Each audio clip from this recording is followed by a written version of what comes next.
Marta del Castillo Casanova nació el 19 de julio del año 1991. Ella vivía con sus padres Antonio Abad del Castillo y Eva María Casanova, además de sus hermanas Lorena de 13 años y Mónica de 11. Vivía en la calle Argantonio 3 del barrio de Tartesos, en Sevilla. Sus amigos la describían como dulce, generosa, leal y muy buena estudiante. Le gustaba escuchar a Andy Lucas y tenía un montón de sueños por cumplir, como tantas otras adolescentes de su edad. Se describía a Marta como delgada y medía 1,77 m, de ojos verdes y cabello largo y rubio. Aquel último día iba vestida con vaqueros, jersey blanco con mangas rosas y cazadora de pana negra. Eran las 5 de la tarde del día 24 de enero del año 2009. Y el padre de Marta venía del hipercor cargado de bolsas y se encontró con ella en la puerta de casa. Marta le dio un beso y le abrió la puerta. Antonio le preguntó que a dónde iba y esta le contestó que a Triana. Miguel Carcaño Delgado, de 20 años, exnovio de Marta, estaba al lado con la moto.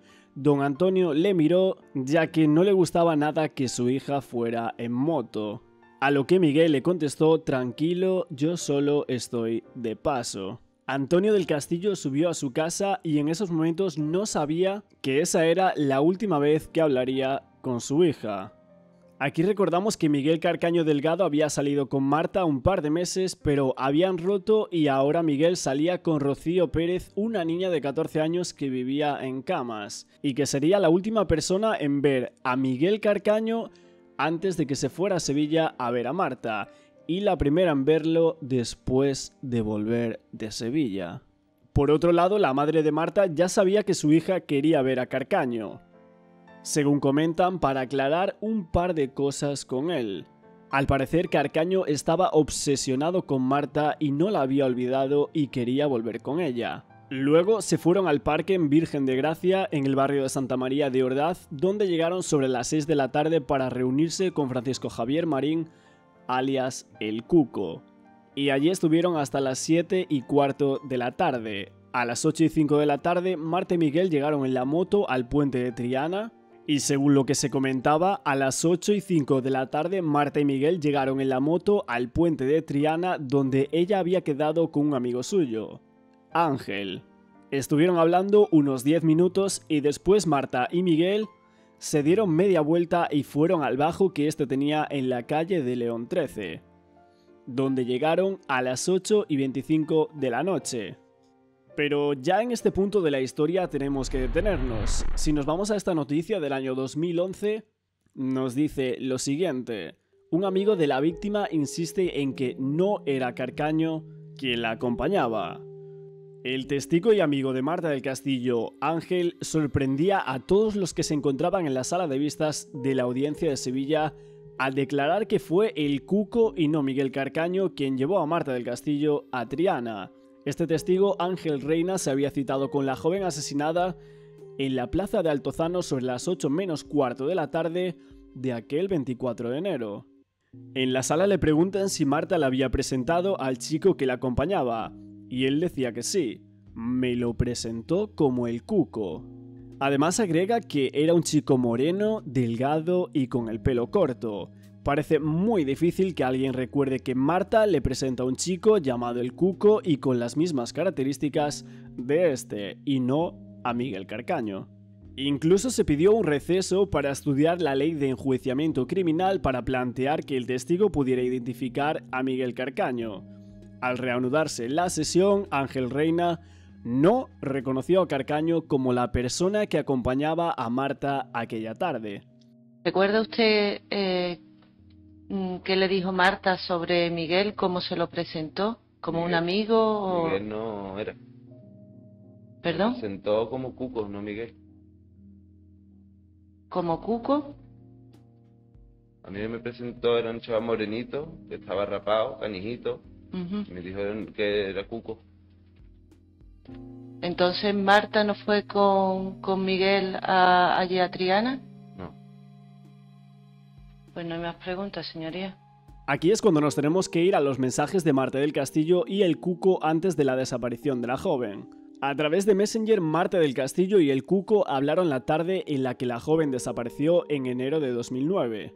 Los mensajes eran los siguientes. El Cuco le pregunta a Marta si tiene plan, a lo que Marta le contesta que a lo mejor me voy con los de mi clase a la bolera, no lo sé, ¿tú tienes planes? Y el Cuco le dice, me apunto, ¿puedo? Marta le contesta que sí, por supuesto, a las 6:15 me vienes a llamar, vamos a por estas, hemos quedado a las 6:30. El Cuco había quedado con Marta del Castillo y él se presenta en su casa sobre las 5:45 aproximadamente. Llama al portero y le responde el padre de Marta y le dice que ella no estaba, que había salido. El Cuco se dirige a la plaza, un lugar de reunión habitual de la pandilla, y ahí estaba Marta y Miguel junto con otros amigos que van llegando. Más adelante es cuando siempre se dijo que Miguel y Marta se marchaban a Triana para ver un amigo de Marta, como antes habíamos comentado, y que el Cuco decide irse a un polígono. Ángel y Marta estuvieron hablando 10 minutos y después se dice que Marta y Miguel se dieron media vuelta y fueron al bajo que este tenía en la calle León 13, donde llegaron a las 8:25 de la noche. Sobre la hora en la que Marta llegó al piso de Carcaño, una de sus mejores amigas la estaba llamando al móvil sin cesar, y Marta no respondía. Los investigadores dicen que la joven fue asesinada sobre las 8:30 de la noche. A las 8:05, Marta manda un mensaje a Cristina, una de sus amigas, y los investigadores creen que esa sería la hora de llegada a León 13. Narrado un poco todo el comienzo de todo este tedioso caso, vamos a desgranar la teoría que mucha gente tiene alrededor del caso de Marta del Castillo. La teoría de que todo es un plan gestionado por una persona y que todos están de acuerdo en ejecutarlo. Aunque el cadáver de la joven de 17 años, Marta del Castillo, nunca apareció, la justicia consideró probado que Miguel Carcaño mató a su exnovia aquella noche. He dicho y el cuarto y nos acaloramos, por decirlo así, discutiendo, y en uno de los momentos pues, había un cenicero encima de la mesa del ordenador, lo cogí y le di un golpe. Pero el caso se complicó en extrema por la concurrencia de varios implicados en los hechos. Parece que todos ellos hayan mentido de forma reiterada, ofreciendo varias versiones sobre lo ocurrido, pudiendo haberse tratado desde un inicio de una estratagema. Como habíamos comentado en anteriores vídeos sobre el caso de Marta, existe un problema y es que hay dos sentencias, la del menor y la de los adultos, y las dos muestran dos verdades jurídicas diferentes y contradictorias, ya que en la segunda consta en el apartado de hechos probados que Carcaño hizo desaparecer el cuerpo con el Cuco y un tercero desconocido, y en la primera, la del menor, a ese tercero el juez le pone nombre, Francisco Javier Delgado. Según las pizarras de los investigadores, el hermano de Miguel Carcaño, Francisco Javier Delgado, estuvo en la escena del crimen, según estas pizarras. En el juicio se dice que Marta del Castillo murió a las 8:40, pero los investigadores detallan que fue sino a las 8:28. El teléfono de Marta, llamada entrante a las 8:28, que dura 3 segundos, el posicionamiento es en León 13 y la llamada es de Cristina. Como vemos por aquí, la cruz certifica el convencimiento de los investigadores de que Marta ya había fallecido a las 8:28. Para reforzar este dato hay que consultar los testimonios de la autora de esta llamada. ¿Qué dijo Cristina del Moral en el juicio? Me lo colgaron y a la siguiente llamada me lo apagaron. Yo llamé a Marta con asiduidad a partir de las 8:15. El teléfono daba señal, pero nadie lo cogía. Unos minutos después, pasadas las 8:20, me descolgaron y me lo colgaron y a la siguiente llamada me lo apagaron. ¿Y qué contó Miguel? ¿Coincide con la versión de Cristina? En una de sus declaraciones afirmó que Marta recibió una llamada a cobro revertida de Cristina. Al oírla la cogí, lo tuve en las manos un poquito y luego se lo volví a colocar en el bolsillo. Si nos vamos a las pizarras del caso, vemos que a las 8:30 el hermano de Miguel Carcaño hace una llamada a su novia María García Mendaro a la biblioteca, que tiene una duración aproximada de 3 minutos y medio. Este estando en León 13, como acabo de decir, a las 8:30, cuando se estima que Marta ya estaba muerta. A las 8:34 hace otra llamada de 5 segundos, a las 8:41 otra llamada de 123 segundos. Todas ellas a Mendaro, él estando en León 13. Pero, ¿qué implica que la muerte de Marta del Castillo ocurriese poco antes de las 8:28?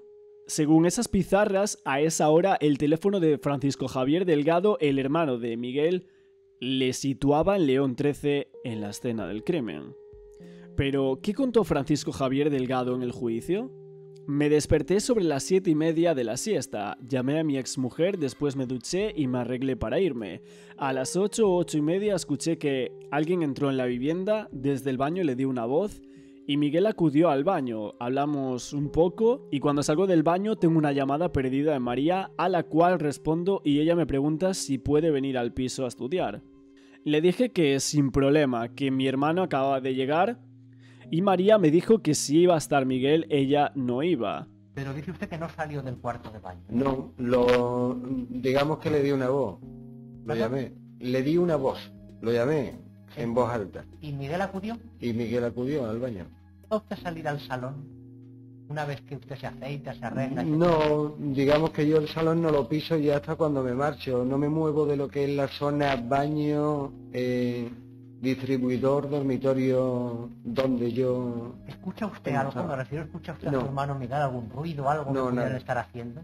No, mientras que yo acabo, mi hermano se está moviendo por la casa, pero no, yo no escucho nada. ¿Y ve usted a otra persona? En absoluto. ¿No ve usted a nadie? A nadie. ¿No le dice Miguel en ningún momento que con quien está es con Marta del Castillo? Yo no recuerdo que me dijera para nada el nombre de Marta. Yo no estuve en el piso más de 10 minutos, me fui rápido y en el salón me despedí de mi hermano. A María la llamé ya saliendo de la casa a las 8:41 y le digo que mi hermano iba a tardar un poco y que no había ningún problema para que fuera a estudiar. En este testimonio hay un agujero que pasó inadvertido en el juicio. Francisco Javier todavía está en el baño cuando habla con Miguel. Termina la conversación y llama a María, que le dice que quiere ir a León 13 a estudiar. En ese momento desconoce si su hermano va a tardar poco o mucho en irse del domicilio. Se lo debería haber preguntado, pero según su declaración judicial, solo vuelve a cruzar una palabra con él para despedirse en el salón. Sin embargo, justifica los más de 2 minutos de conversación de las 8:41 saliendo de León 13, diciendo que llamó a María para contarle que Miguel le había comunicado que tardaría poco. Y como yo creía en ese momento que a lo mejor Miguel estaba allí con su pareja y que había ido a tener su momento de relajo, de lo que él quisiera, pues le pedí que él me tendiera la lavadora y así no tenía yo que esperar que terminara, sino me iba ya y lo dejaba tranquilo. ¿Fue en ese momento cuando usted salió del piso? Sí. Bueno, exactamente a lo mejor no. Yo le digo, ¿me haces tú la lavadora? Sí, pues cojo a lo mejor la cartera, las llaves y demás y me marché. ¿Podemos estar situados aproximadamente a las 9 menos cuarto, 9? No, antes.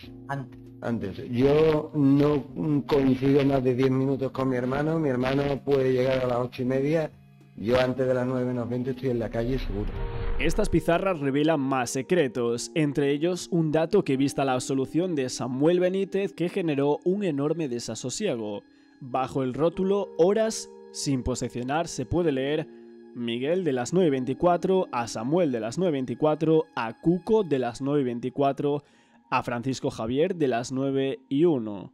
¿Esto fue una simple coincidencia o fue un plan coordinado? Aquí nos preguntamos el por qué se dice que la muerte de Marta del Castillo es después de que Francisco Javier Delgado salga de la casa de León 13. El padre de Marta del Castillo decía esto al respecto. La misma policía sabía la hora de la muerte y realmente lo que tenemos son 2 sentencias distintas que todo el mundo sabe, que no tienen nada que ver con la realidad, son 2 sentencias ajustadas para sacar a los implicados del caso y darlos por inocentes. En esta noticia que tenemos por aquí dicen que la llamada telefónica que demuestra que Samuel mintió sobre el crimen de Marta del Castillo. El Cuco utilizó una cabina telefónica para intentar contactar con Samuel, mientras que 12 minutos antes envió a Marta un mensaje telefónico diciendo «Llámame que no tengo saldo». Llamada que los investigadores decían que era muy sospechosa. ¿Recibiste una llamada desde una cabina del menor? No sé de dónde se produjo, pero era del menor, correcto. ¿Y era esa hora, la 21:24? No, como he dicho antes, no podría concretar la hora exacta, como le dije al Ministerio Fiscal. Sería alrededor de las 9, entre las 9 y 9 y media aproximadamente, pero no le podría concretar. ¿Qué le dijo el menor en esa llamada? Pues que yo donde estaba, que él estaba de botellón en un parque al lado del Polideportivo de San Pablo, y que si yo bajase a Sevilla, pues que para quedar y eso, para dormir en su casa, para el día siguiente tener que ir a trabajar. Pero ahí se quedó la conversación, ni yo me presenté ni nada. En esta llamada desde la cabina, el Cuco habría trasladado a Samuel los hechos, pero los investigadores creen que en ese momento el joven no se tomó en serio el relato, puesto que tanto el Cuco como Miguel iban demasiado borrachos. Y a la misma hora que se hace esa llamada telefónica desde esa cabina, a las 9:24, Miguel, Samuel y el Cuco apagan el teléfono justo a esa misma hora. Y posteriormente la investigación establece que la madre de Marta, Eva Casanueva, llamó a Samuel, absuelto como encubridor de asesinato, sobre las 11:40 para preguntarle por el paradero de su hija, y este le dijo que Miguel la había dejado en casa a las 12, cuando aún eran las 11:45 en ese momento. Y justo ahí, la madre de Marta del Castillo se dio cuenta de la contradicción horaria. Mira, yo no sé nada, yo estoy aquí en Montequinto, que estoy en una fiesta, o en una fiesta de cumpleaños, dice, pero yo sé que Miguel deja a Marta a las 12. Y entonces yo digo, entonces que Miguel ha dejado a Marta a las 12. Claro, si yo eso lo digo en voz alta, evidentemente mi marido se está enterando, y yo veo que mi marido mira el reloj y me dice, si no son las 12. Pero yo en ese momento pues le digo, bueno, mira Samuel, pues vale, gracias. Pero si por favor, si se pone en contacto contigo, por favor, llámame. Dígame, usted posteriormente cuando pasa los días se da cuenta de esa contradicción. De esa contradicción se da cuenta mi marido en ese momento, porque en ese momento me dice, pero si no son las 12. Los investigadores barajaban que sobre la hora en la que la madre de Marta llamó a Samuel, este aún no se acababa de creer lo que había ocurrido en el piso de León 13. Pero, ¿seguro que era por eso? La madre de Marta recordaba esa llamada y decía que se imaginaba que antes de que hablara con ella, a Samuel ya le habían contado lo que había pasado. Yo tengo lo que es la factura de Vodafone, donde están reflejadas todas las llamadas que yo hice esa noche. Y además yo las tengo puntualizadas con nombre y apellidos a cada uno de los chicos y las horas a las que yo le hice la llamada. O sea que Samuel miente. Yendo ahora a otra de las implicadas, vamos con María García Mendaro. Esta persona se dice que llega a León 13 sobre las 12:15, 12:20 de la noche. De la casa, ¿observa usted si había alguna luz? No. ¿Había alguien dentro? No. ¿Seguro? Seguro. ¿Qué hora estamos? Bueno, seguro que yo lo viese, pero vamos, creo que no. Estamos aproximadamente quizá 12 menos cuarto, 12. Bueno, un poquito más, porque yo a Javier lo dejo a las 12 menos 10, mientras que llego y no llego serán 12:15, que no sé cuánto tarde. Yo a Javier lo dejo a las 12 menos 10, pues no sé, 12:15 por ahí o 12:30. Sobre las 12:30 y 12:50, Antonio del Castillo, el padre de Marta, va a León 13 y empieza a aporrear la puerta. Allí no hay nadie. Incluso tenemos una llamada a las 12:50 de Antonio del Castillo a Eva Casanueva, desde León 13, para que ella le informe del piso. Si nos vamos por aquí a esta noticia, Antonio del Castillo reitera que cuando fue a la casa de Miguel Carcaño, allí no había nadie. Si nos vamos a las declaraciones de María García Mendaro, decía esto: Durante su estancia en el piso, María no vio a Miguel Carcaño ni a Marta del Castillo, pero sí percibió al pasar por la puerta del cuarto de Miguel que permanecía cerrada, con un olor extraño, no a limpio, sino como el de las fregonas sucias de los bares. Yo ahí solamente estaba una vez sola, que fue ese día, y normalmente siempre iba con Javier, nunca iba sola. Y recuerdo que al pasar por el pasillo, al pasar por el cuarto de Miguel, noté un olor extraño, pero no era limpio de limpiasuelo, sino era un olor extraño. Pero justo al pasar por el pasillo, ya después cuando llego al salón yo no noto absolutamente nada. ¿No tuviste curiosidad de abrir la habitación ni nada? Nunca he entrado en la habitación de Miguel, nunca he abierto la habitación de Miguel. No, lo digo por el olor, que al llamar a la atención... No, porque era un olor extraño, pero me parecía que era como... No me olía ni amoníaco, como dicen, ¿no? Era como si fuese una fregona que está de los bares, que está un poco sucia, no sé, un olor raro.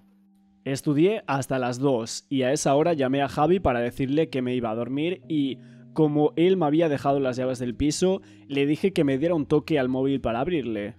Mientras estudiaba dice que oyó murmullos en la calle pero no notó que nadie golpeara las ventanas de la vivienda.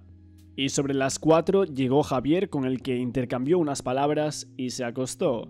Y a las 4:30 Javier recibió varias llamadas de teléfonos de los padres de unos amigos de Marta. Hubo al menos 4 conversaciones, algo capté. Decían que había desaparecido una chica, todavía no sabía que se llamaba Marta y que Miguel era el último que la había visto.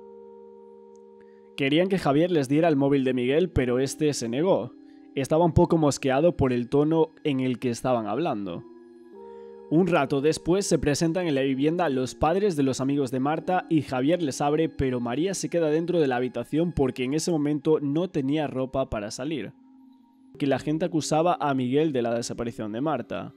María admitió conocer que en la casa había un tensiómetro, esparadrapo y cinta aislante, pero no una silla de ruedas. El fiscal concluyó su interrogatorio haciéndole la misma pregunta que al resto de los acusados. María, ¿dónde está el cuerpo de Marta? A lo que la joven respondió igual que el resto: no lo sé. María, ¿dónde se encuentra el cuerpo de Marta? Vamos a irnos ahora a lo que sería la famosa silla de ruedas. 2 testigos declaran haber visto empujar una silla de ruedas con el cuerpo de Marta del Castillo. Un testigo dijo que vio al asesino confeso de la joven Miguel Carcaño empujando la silla de ruedas con la que supuestamente trasladó el cadáver, y otro hombre también declaró que vio a 2 jóvenes con dicha silla transportando un bulto.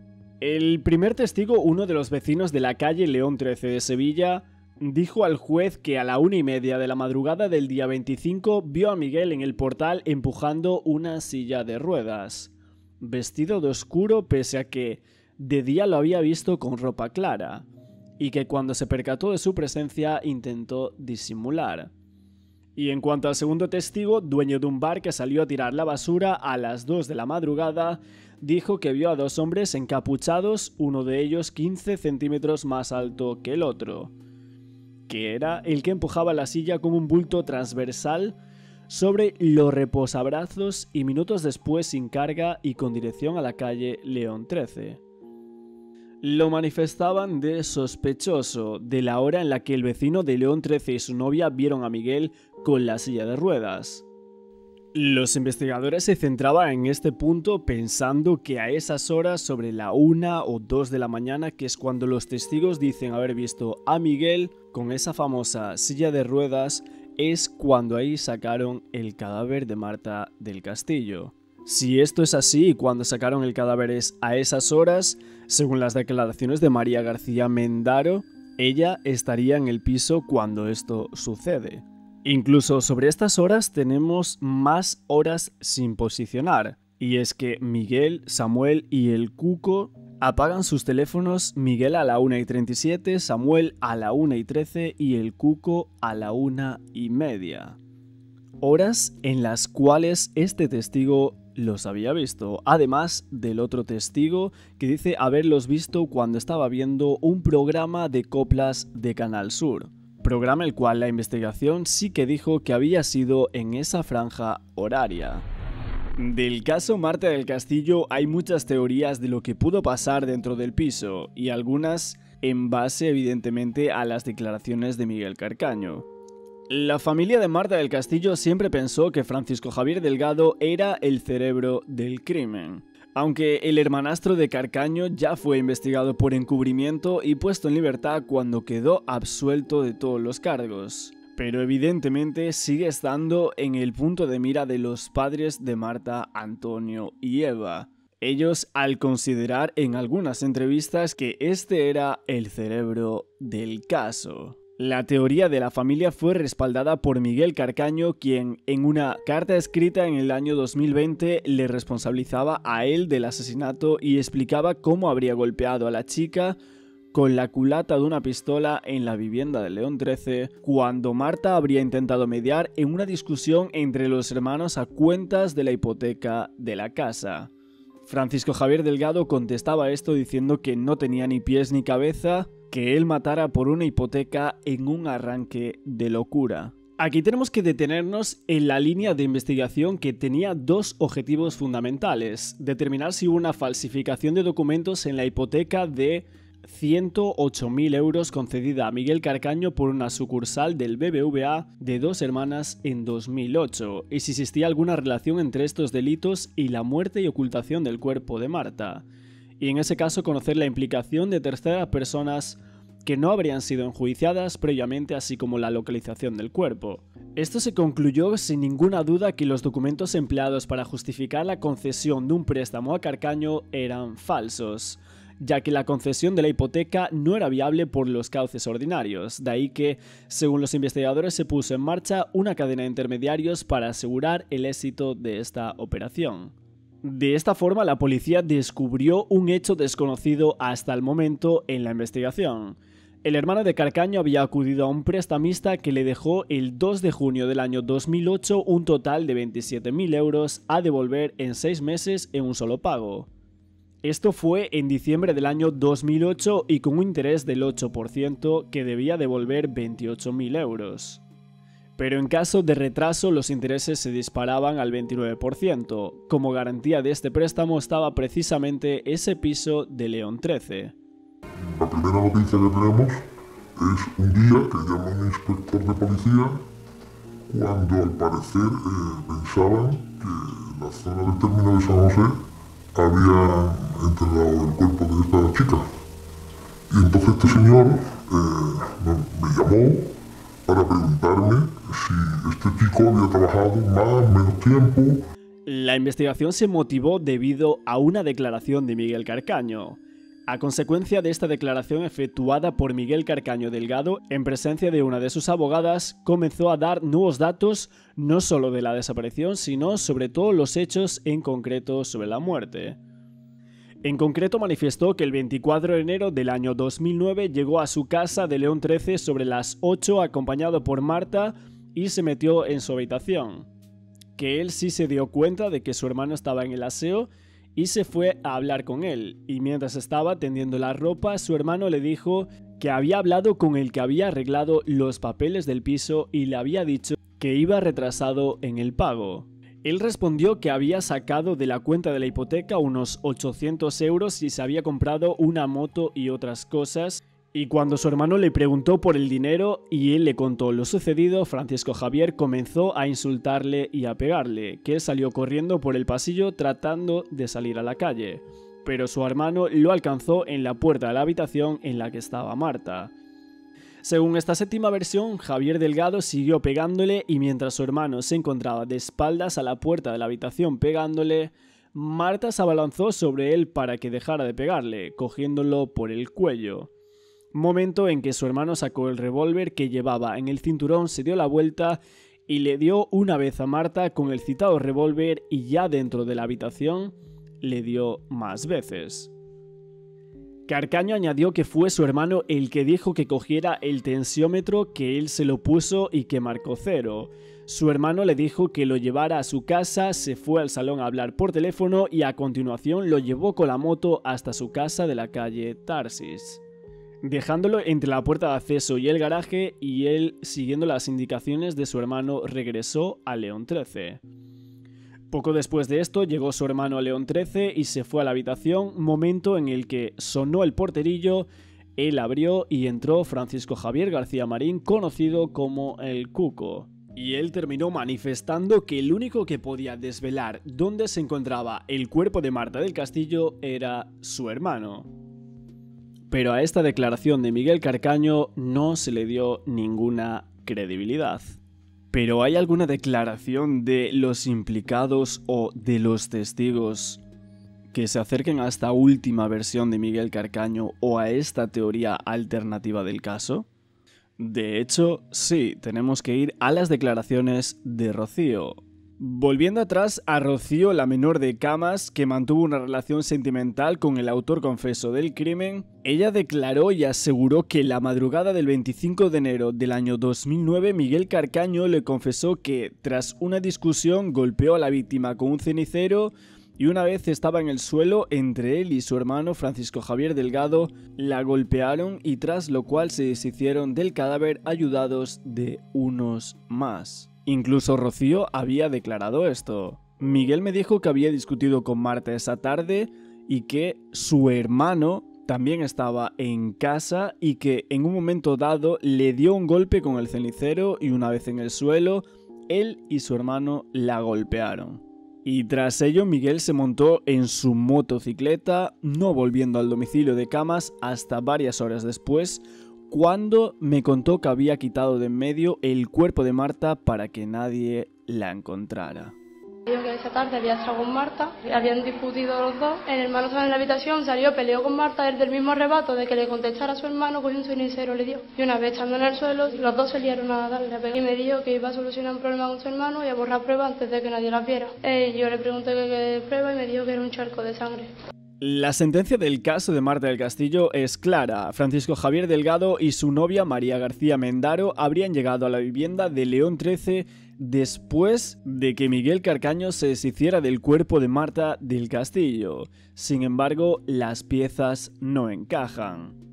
Se supone que Delgado habría salido de este domicilio sobre las 8:40 de esa noche y habría ido a visitar a su hija en la vivienda de su expareja ubicada en la calle Tarsis, y que estuvo trabajando en el bar que regentaba en Santa Justa. Luego habría vuelto a León 13 de madrugada, pero sin embargo las horas, según expone el documental de Netflix, este minutado no encaja.